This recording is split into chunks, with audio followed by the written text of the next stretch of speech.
ഇത് ഇവളുടെ കഥയാണ്. പിഞ്ചു കുഞ്ഞാണല്ലേ? അയ്യോ അല്ല, 30 വയസ്സാകാൻ പോവുക. ആഹാ, ഇത് കുഞ്ഞുനാളിലെ ഫോട്ടോ അത് വെച്ചാൽ കണക്കൂട്ടിയാ മതി. ഇപ്പൊ കണ്ടാ എങ്ങനെ ഇരിക്കും?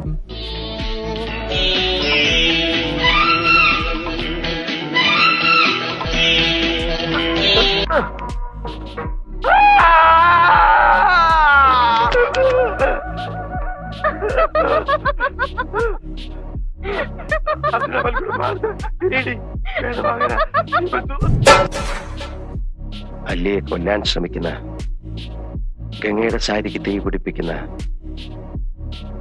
മാടമ്പിള്ളിയിലെ മാനസിക രോഗി നീ വിചാരിക്കുന്ന പോലെ ശ്രീദേവിയല്ല. ആ രോഗി